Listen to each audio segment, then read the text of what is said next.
Hello everyone, I am Gagan Ladha, Director and Founder of Ascent Gate Academy, India's pioneer institute for providing e-learning classes for gate mechanical.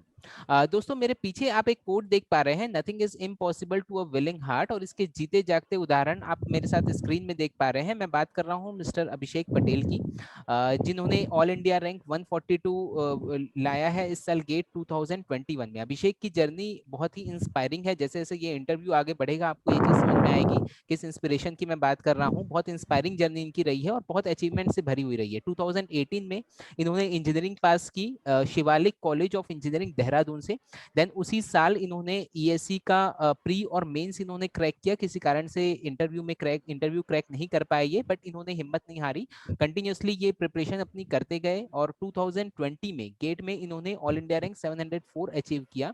Then उसको improve करके 2021 में इन्होंने all India rank 142 इन्होंने achieve किया। इसके साथ ही last year 2020 में इन्होंने बार्क एग्जाम क्रैक कर ली है। नेक्स्ट मंथ से इनकी ज्वाइनिंग भी है। और सबसे बड़ी बात अभिषेक की मैं बताना चाहूंगा कि ये एक बहुत ही हम्बल बैकग्राउंड से हैं। इनके फादर जो है वो फार्मर हैं और बहुत ज़्यादा रिसोर्सेज, जिस तरह से हम समझते हैं कि सक्सेसफुल होने के लिए रिसोर्सेज का होना ज़रूरी, तो ऐसा कुछ नहीं है। ये एक मीडियोकर शहर के एक मीडियोकर इंजीनियरिंग कॉलेज के ही पास आउट है, लेकिन इन्होंने अपनी मेहनत से, अपनी लगन से, अपनी विलिंगनेस से ये मुकाम आज हासिल किया है। साथ ही हमारे साथ हैं अभिषेक के सर, जो हर हर अर्जुन के पीछे जिस तरह से द्रोणाचार्य जी होते हैं, वैसे ही द्रोणाचार्य जी आज हमारे साथ है। अजय वर्मा सर की मैं बात कर रहा हूं, जो अभिषेक के टीचर हैं। कॉलेज टाइम से अभिषेक को कंटिन्यूसली उनकी तरफ से गाइडेंस मिलते आया है। और सर के बारे में मैं एक बात बता दूं कि सर अपने अपने यहाँ के कॉलेजेस के जो अच्छे बच्चे होते हैं, जो जिनके पास बहुत ज़्यादा रिसोर्सेस नहीं रहती है, बट जो पढ़ना चाहते हैं, उनको फ्री ऑफ कॉस्ट ये प्रिपरेशन कराते हैं गेट की। तो इनका कंटिन्यूअस गाइडेंस अभिषेक को साथ ही साथ मिला है।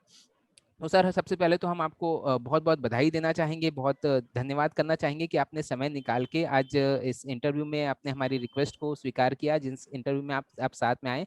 और बहुत ही अच्छा काम आप कर रहे हैं, और जिस तरह से आपकी चीज़ें जो है वो रिफ्लेक्ट हो रही है अभिषेक जैसे स्टूडेंट के रिजल्ट के रूप में। आज इतने इसने अचीवमेंट हासिल की है, और एक बहुत, जिस तरह से मैंने बताया, एक हम्बल बैकग्राउंड से, एक मतलब ऑलमोस्ट जीरो रिसोर्सेज के साथ इन्होंने सेल्फ प्रिपरेशन से ये सारी चीजें हासिल की है। तो आज हम अभिषेक से ही ये बात करेंगे, इस कन्वर्सेशन को अभी पहले आगे बढ़ाएंगे। और सबसे पहले तो हम ये जानना चाहेंगे अभिषेक, आपकी जर्नी के बारे में थोड़ा बहुत बताइए कि आप कॉलेज टाइम से, अगर मैं ब्रीफ में अगर आपकी जर्नी के बारे में जानना चाहूँ, तो किस तरह से आपकी जर्नी रही है, किस तरह की आपकी अचीवमेंट्स थी, और कैसे आप यहाँ तक पहुंचे, थोड़ा सा मुझे ब्रीफ में बताएंगे Abhishek. Good evening sir. Good evening Abhishek sir मैं बताना चाहूंगा, मैं स्टार्टिंग से मैं बताना चाहूंगा। जैसे जी। मेरा 10th और 12th मेरा बिहार के वैशाली डिस्ट्रिक्ट है, मैं जहाँ से बिलोंग करता हूँ, हौजपुरा गांव है। जी। मेरा 10th और 12th गवर्नमेंट स्कूल स्कूल से और कॉलेज से पूरा हुई है। उसके बाद 2014 में मैंने एडमिशन लिया था Shivalik college of engineering Dehradun में। तो वहां पर मैं गया तो ये था कि मैं थर्ड सेमेस्टर से मैंने प्रिपरेशन स्टार्ट कर दिया था। तो इसके पीछे सर ने ही, अजय वर्मा सर ने ही मुझे सजेस्ट किया था। तो एक तो मैं गेट का सिलेबस निकाला था, तो वहां से प्रिपरेशन स्टार्ट किया था। और फिर फाइनल ईयर आते आते मैंने एक प्री का एग्जाम दिया था ईएससी का, तो क्लियर हो गया था। देन मेंस एग्जाम लिखा, क्लियर हो गया। तो इंटरव्यू में मैं किसी का मेरा नहीं हुआ था। और देन लास्ट ईयर की मैं 2020 की मैं बात बोल रहा हूँ, तो मेरा गेट में रैंक 704 आई थी। और उसी टाइम मेरा बीएआरसी का मेरा रिटर्न भी क्वालिफाई हुआ था। और इस बार मेरा फाइनल लिस्ट हो गया। एंड 2021 में मेरा गेट में ऑल ओवर इंडिया रैंक में 142 रैंक आई थी। ओके, चलिए बहुत अच्छी बात है अभिषेक ये। और एक जो चीज़ मुझे समझ में आई है आपकी जर्नी से, कि आपने अपना लक्ष्य को आपने पहले ही अपना डिसाइड कर लिया था। आई थिंक जब फर्स्ट ईयर में थे तब से आपका ये डिसीजन था, तभी आपने सेकेंड ईयर से आपने उस चीज़ को तुरंत स्टार्ट कर दिया। और आप फॉर्चुनेट रहे हैं, अजय वर्मा सर जैसे लोगों का आपको गाइडेंस मिला है, तो इसलिए आप उस चीज़ को बहुत अर्ली स्टेज में स्टार्ट कर पाए। तो इस चीज़ का कितना इंपॉर्टेंस है अभिषेक, कि कितने अर्ली आप जितने ज्यादा आप अर्ली स्टार्ट करेंगे, उस चीज का कितना ज्यादा बेनिफिट एक स्टूडेंट को मिलता है, मतलब आपके लक्ष्य को आप कितने जल्दी डिसाइड कर सकें, उस चीज का कितना ज्यादा बेनिफिट मिलेगा, ये आप थोड़ा सा आप अपने हमारे व्यूअर्स को बताएंगे। सर ये तो है कि किसी भी चीज के लिए आप किसी भी जैसे कि कॉम्पिटिटिव एग्जाम के लिए या किसी भी अदर चीज के लिए भी आप पहले से ही आप प्रिपरेशन करना स्टार्ट कर दो तो बहुत ही बेनिफिट होती है। ये आगे चल के हम लोग को पता चलती है। मैंने क्या किया था कि मैंने थर्ड सेमेस्टर से स्टार्ट कर दिया था। तो मैंने ये था कि मैंने गेट का जो सिलेबस होती है और ईएसी का मैंने प्रिंट आउट निकाल के अपने दीवार पे चिपका दिया था in front of my table. वहाँ पे होता था कि जो भी सब्जेक्ट उसका स्टैंडर्ड बुक का मैंने एक लिस्ट बना लिया था अलग से और सब्जेक्ट का मैंने वन बाय वन करके मैंने एक नोट्स बनाया था और जो प्रीवियस ईयर के क्वेश्चन होते थे जैसे ईएसी का और गेट का मैंने दोनों साथ में मैंने प्रिपरेशन किया था। तो जो प्रीवियस ईयर के क्वेश्चन होते थे पहले मैं जो भी टॉपिक होता था उसको स्टैंडर्ड बुक से मैं पढ़ता था और उसका जो न्यूमेरिकल होते थे उसको मैंने सॉल्व करता था। देन मैंने प्रीवियस ईयर क्वेश्चन पे आता था। पहले मैं गेट का करता था उसके बाद ईएसी क्या करता था।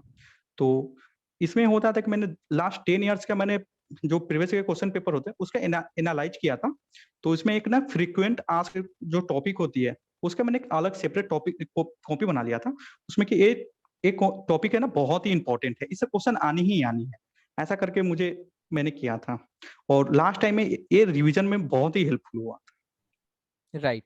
इसमें ना एक थोड़ी सी बात मैं जानना चाहूंगा आपसे अभिषेक, तो थोड़ा सा डिटेल में उस चीज को जानना चाहूंगा, क्योंकि ज्यादातर स्टूडेंट्स जो सेल्फ प्रिपरेशन करने जाते हैं उनको सबसे बड़ी प्रॉब्लम होती है कंटेंट्स की, कि उनके पास प्रॉपर कंटेंट अवेलेबल नहीं हो पाते। अब जैसा आपने कहा कि आप बुक्स वगैरह से प्रिपरेशन कर रहे थे, और इनफैक्ट ये जितनी भी एग्जाम्स की अपन जब बात करते हैं कॉम्पिटेटिव एग्जाम्स की, तो इसमें क्या चीज नहीं पढ़ना है ये इनफैक्ट ज्यादा इंपॉर्टेंट हो जाता है एज कम्पेयर टू क्या पढ़ना है, मतलब क्या चीज छोड़ना है, ये बहुत इंपॉर्टेंट हो जाता है। क्योंकि आपके 4 साल में आप ऑलमोस्ट 40 से 45 सब्जेक्ट्स पढ़ते हैं। उन 40 से 45 सब्जेक्ट्स को जिस तरह से आप यूनिवर्सिटी में पढ़ते हैं, ऑब्वियसली उस तरह की प्रिपरेशन अगर आप यहाँ करेंगे तो आप यहाँ पर क्रैक नहीं कर सकते।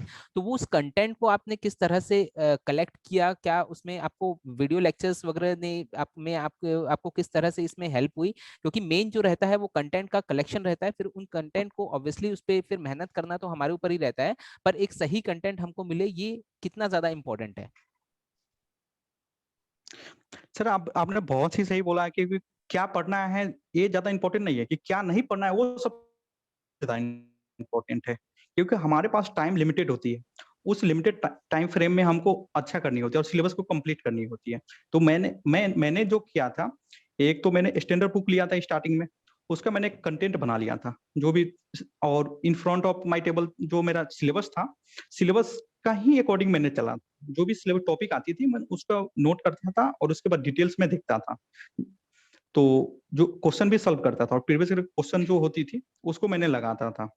तो ये होता है कि कंटेंट है ना एक बेटर फॉर्म में होनी चाहिए हमको जो हमको रिवीजन में बहुत ही हेल्पफुल हो। तो मैंने ऐसा करके कंटेंट बनाया था जैसे स्टैंडर्ड बुक से ही बनाया था। कभी कभी मैंने एनपीटीएल का लेक्चर भी देख लिया था जो भी टॉपिक मुझे समझ में नहीं आती थी उसको मैंने देख लिया था। ऐसा करके मैंने कंटेंट बनाया। राइट। और नोट्स किस तरह से तैयार करते थे अभिषेक? तुम नोट्स और टेस्ट सीरीज का थोड़ा सा बताएंगे डिटेल में कि क्या बुक से ही नोट्स तैयार करते थे या फिर अलग से तैयार करते थे, किस तरह से नोट्स और शॉर्ट नोट्स जिसकी बात हम करते हैं अक्सर की बहुत इंपॉर्टेंट रहता है, उसको आपने किस तरह से तैयार किया? सर बिगिनिंग में तो मैंने पूरा फुल जो भी टॉपिक होती थी उसका मैंने डिटेल्स लिखा था। और जैसे एग्जाम से मैंने 1 डेढ़ महीना पहले मैंने क्या किया था उससे पहले मैं 2 महीना पहले मैंने टेस्ट सीरीज स्टार्ट कर दिया था देना।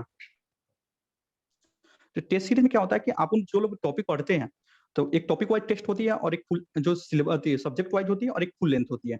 तो सबसे पहले मैंने टॉपिक वाइज टेस्ट को मैंने लिखा था। तो उसमें टॉपिक वाइज में जैसे कि एक टॉपिक पढ़ा उसका जस्ट बाद मैंने टेस्ट दिया।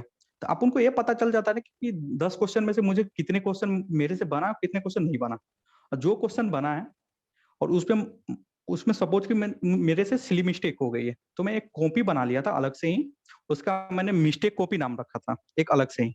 तो उसमें मैंने उस मिस्टेक को मैंने उसमें नोट करता था और जो भी क्वेश्चन मेरे से नहीं होते थे उसके कंसेप्ट को उसमें ऐड कर देता था कि मैंने एक कंसेप्ट को मैंने डीपली पढ़ना है ऐसे करके। जो वही वही कॉपी मुझे रिवीजन में बहुत ही हेल्पफुल होती थी। Right right right, okay, very good. अच्छा, इसमें एक चीज मैं पूछना चाहूंगा अभिषेक, जो जैसे 2018 में तुम पास आउट हुए इंजीनियरिंग से, और उस साल तुमने ईएससी दिया और काफी अच्छा मतलब मेंस तक क्रैक किया, जो कि यस। जनरली फर्स्ट टाइम में लोग नहीं कर पाते। इंटरव्यू में भले ही तुम्हारा नहीं हो पाया, बट मेंस तक एटलीस्ट तुमने वो क्रैक किया। उसके बाद अभी से, तब से लेकर अब तक 3 साल ऑलमोस्ट तुम्हारे हो गए हैं, और तुमने हालांकि रेगुलरली ट्राई किया और कई एग्जाम्स तुमने निकाले।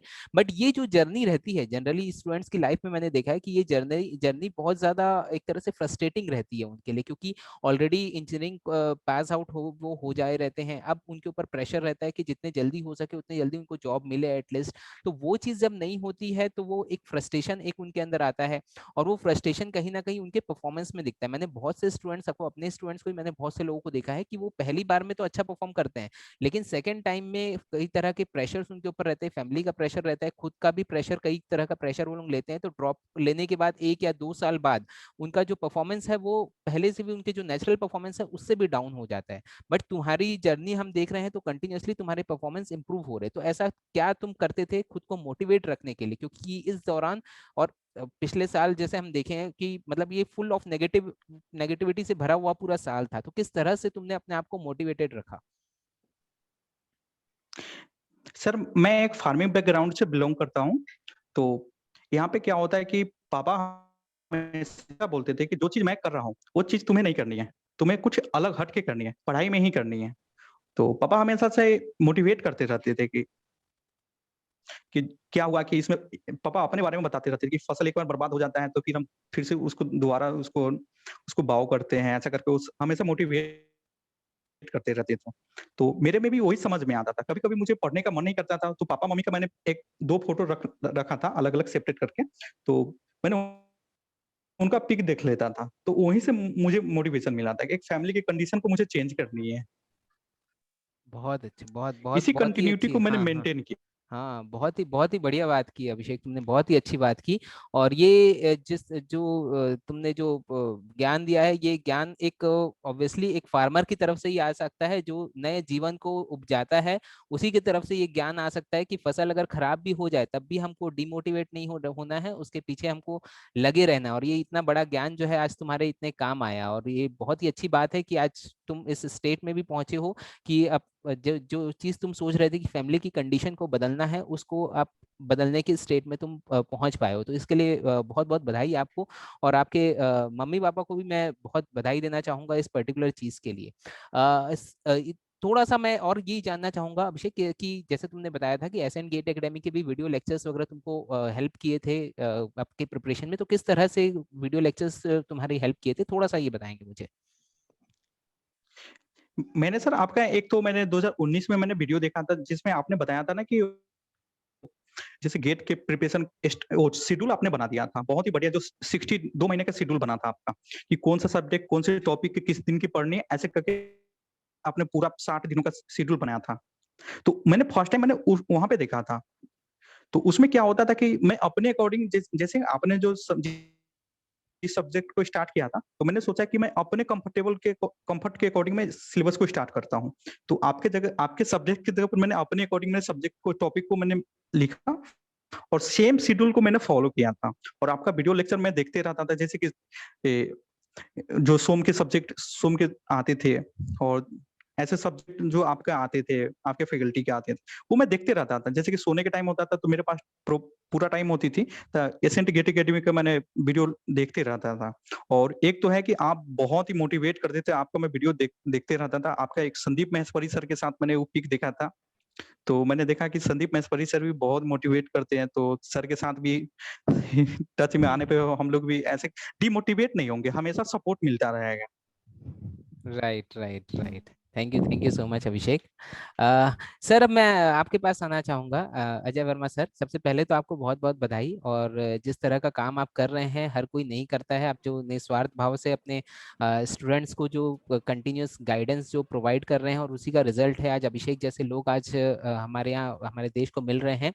मैं थोड़ा सा सर आपसे जानना चाहूँगा कि आप किस तरह से स्टूडेंट्स को वहाँ पर सेलेक्ट करते हैं, और किस तरह से उनको आप मोटिवेट करते हैं कि वो आगे चल के लाइफ में कुछ अच्छा कर सके? यहाँ पे सबसे पहले जब बच्चे आते हैं, फर्स्ट ईयर में जाते हैं, तो फर्स्ट ईयर में उनका एक ऐसा एक माहौल सा होता है आपस में बच्चों का कि I'll become this type of engineer and I'll become this type of engineer। तो उसमें कुछ बच्चे, 2-4 बच्चे या 10 बच्चे ऐसे होते हैं जिनको गवर्नमेंट सर्विसेज में ही जाना होता है। अभिषेक उनमें से एक थे। इनसे ज़्यादा मैंने डेडिकेशन इनके फादर का देखा है, because I was the mentor of Abhishek. Mentor हमारे वहाँ एक कॉन्सेप्ट है, एक प्रोफेसर या एक प्रोफेसर जो भी है वो कुछ बच्चों के मेंटर होते हैं, academic mentor. Mentor means academic mentor. उनका एकेडमिक बैकग्राउंड क्या है, उनके फादर, उनके पेरेंट्स को मोटिवेट करना, उसके लिए जिसके लिए वो यहाँ आए हैं, बच्चे जिसके लिए यहाँ आए। कुछ पेरेंट्स का ऐसा होता है कि उनको किसी चीज़ से मतलब नहीं है कि हमारा बच्चा गया है, पढ़ाई कर रहा है, नहीं कर रहा है। उनको सिर्फ इतना मतलब होता है कि हाँ 4 साल बाद आएगा तो डिग्री लेके आएगा, ठीक बात है, नौकरी मिलेगी तो ठीक, नहीं मिलेगी तो भी ठीक। ठीक बात है। तो लेकिन अभिषेक उनमें से नहीं थे। जितना डेडिकेशन उनके अंदर है उससे डबल डेडिकेशन मैंने इनके फादर का देखा है, बिकॉज फ्रिक्वेंटली मेरी बात होती रहती थी उस अच्छा, टाइम जी, जी। When was in Shivalik. Hmm. अभी भी होती है पर ओकेशनली होती है, उस समय फ्रिक्वेंटली होती थी। तो एक ये थे जिनके फादर का ये कमिटमेंट था कि मेरा बच्चा प्राइवेट में नहीं जाएगा, चाहे उसके लिए उसको मेरे घर पे मेरे को खेती करवानी पड़े, खेती करवा लूंगा, लेकिन मेरा बच्चा प्राइवेट में नहीं। अब क्योंकि उनके फादर का था तो ऑब्वियसली उनके में है, उनको भी सरकारी नौकरी करनी थी। तो हम लोग क्या करते हैं सर, यहाँ पे जब फर्स्ट ईयर में बच्चा आता है ना, तो जब उनका इंडक्शन प्रोग्राम होता है तो we do kind of evaluation. बच्चा 4 साल के बाद क्या बनना चाह रहा है, दो it is not a part of their admission, लेकिन हम ये इससे कुछ थोड़ा बहुत उनका इंक्लिनेशन देखते हैं कि वो करना क्या चाहते हैं। तो उनके करने के हिसाब से हम उनके आगे की पाथ को थोड़ा सा स्ट्रीमलाइन करते हैं। हम बहुत ज़्यादा नहीं कर सकते because student has to do, ये 4 साल की जर्नी है ना, उन्हें खुद ही पार करनी होती है। हम सिर्फ उन्हें स्ट्रीमलाइन कर सकते हैं। किसी रास्ते में उनको अगर कहीं हर्डल्स आ रहे हैं तो हम उन्हें पार करवा सकते हैं। तो हम फर्स्ट ईयर में भी इवैल्यूएट करते हैं, थोड़ा सा इवैल्यूएशन होता है कि बच्चा करना क्या चाहता है। Then after first year, third semester से हमारे वहाँ पे गेट क्लासेस चलती हैं। गेट क्लासेस में कुछ डेडिकेटेड फैकल्टी हैं और कुछ डेडिकेटेड स्टूडेंट को सेलेक्ट करते हैं जो विलिंगली गवर्नमेंट सर्विसेज के लिए, पीएसयूज के लिए या ईएससी के लिए तैयारी करना चाहते हैं, तो उनको तैयारी करवाने के लिए करते हैं। तो जिसमें अभिषेक का इंक्लिनेशन बहुत ही स्ट्रॉन्ग था कि अब आपको एक किस्सा सुनाता हूँ मैं, थोड़ा सा छोटा सा, प्लीज प्लीज। कि when he was in first year में उसने हॉस्टल में रहा। फर्स्ट ईयर में हॉस्टल में हम जनरली क्या करते हैं कि 3 ऑक्यूपेंसी का रूम देते हैं किसी बच्चे को। ट्विन शेयरिंग या सिंगल शेयरिंग का कोई हमारे पास प्रोविजन नहीं है। But he was so dedicated कि मुझे तो फर्स्ट ईयर में रहा, उसको नहीं लगता होगा कि मतलब अकेले रहना ज़्यादा अच्छा लगता है, अकेले ज़्यादा पढ़ाई होती होगी। इन सेकेंड ईयर ऑनवर्ड्स ना, second year, third year and fourth year, he requested his father to talk to me कि उसे सिंगल ही रूम चाहिए। अच्छा। And though it was not a provision कि हम उसे सिंगल रूम प्रोवाइड करें, तो स्पेशली इसके लिए प्रोविजन बना। And the vice chairman of this institute, उन्होंने ये किया कि हम देव तो देंगे, लेकिन उसके लिए हमें कुछ ऐसा बेंचमार्क रखना पड़ेगा ताकि हर बच्चा ये ना कहे कि नहीं मेरे को सिंगल चाहिए। ठीक बात है, मेरिट तो उसके बेसिस पे लिए रखना पड़ेगा। 10,000 रुपीज एक्स्ट्रा, हाँ 10,000 extra after recommendation of faculty, 10,000 extra payment करना होता था। दैट वाज बिकॉज ऑफ कि हर बच्चा ये ना कहने लगे कि मेरे को सिंगल ऑक्यूपेंसी का वो चाहिए। ठीक तो बात ही है। Was so dedicated, he was paying 10,000 extra money to stay in a single room. ताकि अपनी पढ़ाई कर सके वहां, तो बट कोई ये डिस्टर्ब, डेडिकेशन बिना इनका बिना और कोई इनके फादर डिस्टरबेंस का। के। जी जी यस जी। यस, कोई डिस्टरबेंस ऑब्वियसली हर बच्चा, आप आपने भी उस लाइफ को जिया है, मैंने भी जी उस जी लाइफ जी। को जिया है। Right right right. कितना भी डेडिकेटेड बच्चा हो तो उसके आसपास डिस्टरबेंस करते ही हैं, डिस्टर्ब करते ही हैं, चाहे आपका रूममेट हो, नहीं एक रूममेट हो, चलो ठीक है 10 दिन पढ़ाई कर लिया आपने, अरे एक दिन तो घूम के आते हैं। But he was not such a like कि उसे खेलने भी जाना है उसे। दो आई एम नॉट सेइंग कि ये नहीं करना चाहिए, लेकिन अभिषेक पटेल का ये डेडिकेशन था कि वो बच्चा एक बार अपने कमरे में घुस गया तो चीफ वार्डन की रेड पड़ रही है या वार्डन चिल्ला रहा है बाहर से, उसे कोई सुनाई नहीं देता था।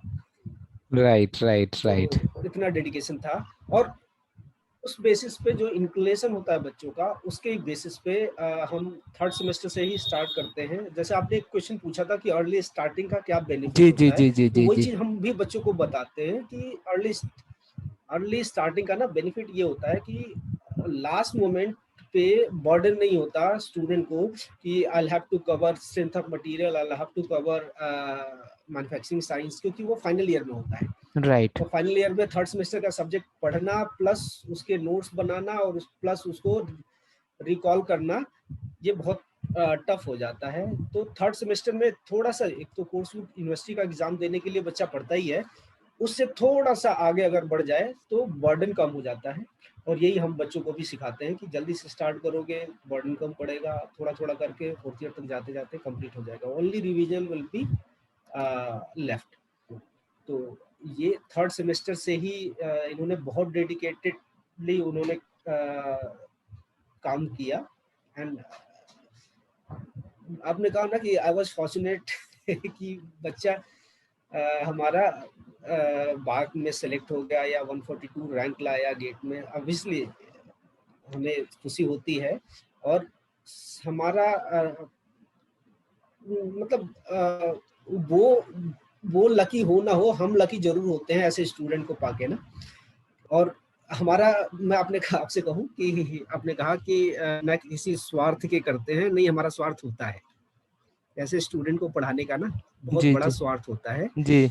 ऐसे ही student after 3 years if he is calling me on a meeting, obviously he is remembering me as a teacher. Right right right. तो ये बहुत बड़ा स्वार्थ है। ये यही स्वार्थ हमारा हमेशा से होता है कि ऐसे स्टूडेंट हो। एज ए टीचर आपको भी पता होगा कि अगर मॉनेटरी चीज़ों को अगर अलग कर दें तो अपने आप को रिकॉग्नाइज करना ही बहुत बड़ी चीज़ है। जिस जो प्रोडक्ट आपको रिकॉग्नाइज कर रहा है एज अ प्रोडक्ट, मार्केट में यही होता है कि student is a product, if he right is in market and आपको वो रिकॉग्नाइज कर रहा है, that is sufficient for me and for the teachers faculty. Right right right. ठीक बात है।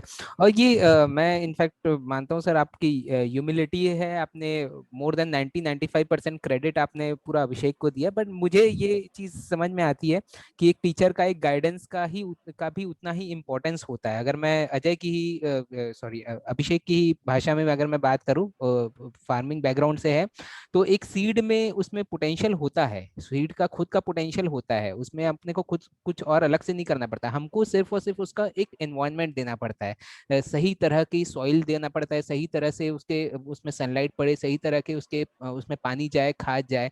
तो बेसिकली एक गाइडेंस का, एक टीचर का इतना यही रोल रहता है कि वो सही इन्वायरमेंट बनाए। बाकी तो सीड का खुद का पोटेंशियल रहता है कि कौन सी सीड कितनी ज्यादा बड़ी होनी है, वो तो उसमें खुद से उसके अंदर में रहता ही है। पर जब तक वो सही इन्वायरमेंट नहीं मिलता है, तब तक वो सीड भी खुद से ग्रो नहीं कर सकती। तो ये मैं समझता हूँ कि एक तो मैं कॉलेज को भी Shivalik college of of engineering को भी मैं बधाई देना चाहूंगा जिस तरह की सोच के साथ आप लोग आगे बढ़ रहे हैं, क्योंकि बहुत कम कॉलेजेस मैंने देखा है, मैंने इतने साल के अपने करियर में बहुत से स्टूडेंट्स से मैंने इंटरेक्ट किया है, बहुत कम कॉलेजेस ऐसे मैंने देखा है जो अर्ली स्टेज में ही ये कोशिश करते हैं कि स्टूडेंट का पोटेंशियल हम जान लें और फिर उनको उस हिसाब से गाइड करें, और हर एक टीचर को एज अ मेंटर कुछ एक स्टूडेंट्स पे हम कुछ एक स्टूडेंट्स को का एज अ मेंटर उस टीचर को हमने अलॉट करें, और उसके हिसाब से वो कंटिन्यूसली, और उसके बाद एक तो वो कॉलेज की सोच रहना जरूरी है, और दूसरा उस कॉलेज में आपके जैसे टीचर्स होना बहुत जरूरी है, जो बाकी सारी चीजें मतलब मैक्सिमम टीचर्स को जो मैं देखा हूँ, मैं भी एक टीचर था इंजीनियरिंग कॉलेज में, करीब मैंने 6.5 साल सर्व किया है, और मैं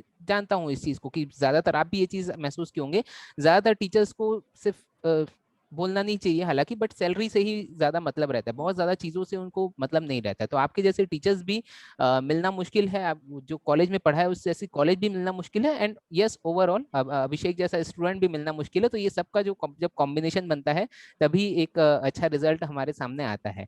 तो बहुत बहुत मैं आप लोगों का धन्यवाद करना चाहूँगा, स्पेशली सर आपका, कि आपने टाइम निकाला, हमारी रिक्वेस्ट पे आपने इस मीटिंग को ज्वाइन किया, और साथ ही साथ मैं विश करना चाहूँगा अभिषेक को उसके बेटर फ्यूचर के लिए।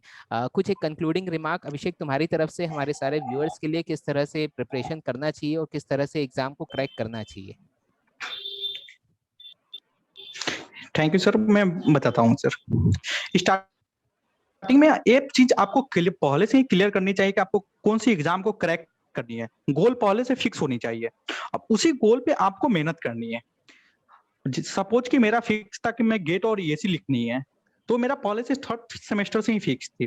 उसका मैंने सिलेबस प्रिंट आउट निकाला और उसमें अपने जो भी टॉपिक था उसका 1 बाय 1 करके मैंने करते गया। और मैंने एग्जाम भी, जैसे टेस्ट सीरीज की मैं बात करता हूँ, स्पेशली टेस्ट सीरीज को। टेस्ट सीरीज होता है कि सपोज कि आप आई टॉपिक, कोई भी टॉपिक पढ़े, सपोज इंडस्ट्रियल इंजन के फोरकास्टिंग पढ़े हैं, तो उसका आप टॉपिक वाइज टेस्ट दे दीजिए और उसमें दीजिएगा, तो इसमें पता चल जाएगा कि आपका वीक एरिया कौन सी है। आपको मेहनत वीक एरिया पे करनी है, और उसका सपोज कि जहाँ पे आपका मिस्टेक हो जाता है, सिली मिस्टेक हो जाती है, इसको इम्प्रूव करनी है। और टेस्ट में क्या होता है कि अपने आप को इम्प्रूव करनी होती है, कि हर टेस्ट में कुछ ना कुछ हमको इम्प्रूव करनी होती है। मेरे में क्या था, कभी कभी मैंने कैलकुलेट मैंने रखा, तो इसलिए आज मेरा रैंक, मार्क्स भी है इतनी है और रैंक भी इतनी है। तो इस चीज बहुत ही इंपॉर्टेंट है कि आप टेस्ट सीरीज दो, विदाउट टेस्ट सीरीज आपका रैंक नहीं आने वाला है किसी भी एग्जाम में। और किसी भी कॉम्पिटेटिव एग्जाम के लिए आप प्रिपरेशन कर रहे हो, तो उसका 10 ईयर्स का जो प्रीवियस ईयर का पेपर होती है, उसका आप एनालिसिस कर लो कि उसमें कौन से टॉपिक मोस्ट इंपॉर्टेंट टॉपिक है, तो उसे ही आपको, वहीं पे आपको ज्यादा फोकस करनी है। और एक होता है कि शॉर्ट नोट्स बनाना।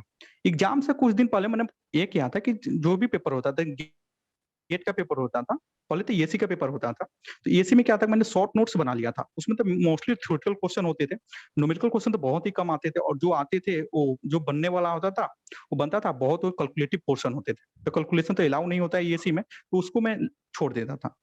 तो फिर भी मैंने जो इंपॉर्टेंट पॉइंट होती थी, जैसे थ्योरेटिकल पॉइंट ऑफ व्यू से, उसको मैंने नोट कर लिया था शॉर्ट नोट्स में, और जो फॉर्मूला, और उसी को मैं पढ़ते रहता, बार बार पढ़ते रहता था। जीएस का भी मैंने यही किया था।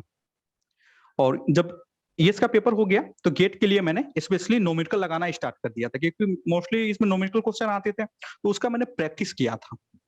और स्पेशली मैंने जो भी टॉपिक होती है, फ्रीक्वेंट आस्क्ड टॉपिक होती है, उसका मैंने एक अलग से शॉर्ट नोट्स बना लिया था, और उसी को मैंने रिवीजन किया था। और एक जो मिस्टेक कॉपी मैंने बोला था, मिस्टेक कॉपी जैसे टेस्ट सीरीज में जो मैं जहाँ पे मेरा मिस्टेक होती थी, मैंने उसको नोट करके लिख लेता था। और अंतिम जैसे कि रिवीजन टाइम में मुझे बहुत हेल्प होती है, एक शॉर्ट नोट्स और एक रिवीजन कॉपी हमको बहुत ही हेल्प हुई थी। Right right right. ओके, सो अभिषेक आई और होप मैं कि ये आप बोलना जी। चाहूंगा कि हाँ हाँ जैसे प्लीज। कोई भी कैंडिडेट स्टार्ट करनी चाहती है, तो ईयरली स्टार्ट करे। और जैसे कि हमारे हमारे पास जो उस टाइम तो ऑप्शन नहीं थे, मैंने जैसे कि 2015 की मैं बात बोल रहा हूँ, तो लेकिन अभी ऑप्शन है। एसेंट गेट एकेडमी का अभी पूरा कोर्स है आपके पास, तो ये है कि आपको प्रॉपर गाइडलाइन मिल जाएगी वहां से। तो हमारा ये होता था कि प्रॉपर गाइडलाइन मिल जाए, हम मेहनत करने के लिए रेडी हैं पूरा। लेकिन एक गाइडलाइन देने वाले लोग होना चाहिए। तो अभी राइट हमारे राइट राइट जैसे कि आप लोग हैं, तो अब प्रॉपर गाइडलाइन दोगे, तो इससे हमारा हमारा ट्रैक है ना ईज़ी हो जाता है ट्रैवल करना। और राइट राइट ये और ये होता है कि हम लोग अचीव भी कर जाते हैं। आप जैसे लोग हम लोग को उस टाइम मिलते तो शायद थोड़ा जल्दी में अचीव कर लेता। Right right right. नहीं बहुत अच्छी बात कही अभिषेक तुमने, और मैं होप करूंगा कि हमारे यूजर्स, आज के जो व्यूअर्स हैं, बहुत कुछ सीखे होंगे तुमसे, बहुत इंस्पायर होंगे कि किस तरह से अगर हमारे पास कोई और रिसोर्सेस नहीं भी है, सेल्फ प्रिपरेशन में भी अगर हम करना चाहें तो किस तरह से रिसोर्सेस को, जो अवेलेबल रिसोर्सेस हैं उनको यूज करके, और इनफैक्ट एक सही इंजीनियर का मतलब ही यही रहता है, जो रिसोर्सेस उसके पास अवेलेबल है उसको बेस्ट पॉसिबल वे में यूज करें, ना कि जो चीज नहीं है उसको बैठ के लेके रोते रहे। उससे अच्छा है कि जो अवेलेबल रिसोर्सेस हैं तो उसको बेस्ट पॉसिबल वे में यूज करें। आपका अभिषेक, मैं आपका बहुत बहुत धन्यवाद करना चाहूंगा इस इंटरव्यू के लिए, इस गाइडेंस के लिए। और साथ ही साथ सर, मैं आपको भी बहुत बहुत धन्यवाद करना चाहूंगा, और आपको मैं शुभकामनाएं देना चाहूंगा कि इस तरह से और अभिषेक पटेल आप लोग और देते जाए हमारे देश को। आप दोनों का बहुत बहुत धन्यवाद। Thank you so much.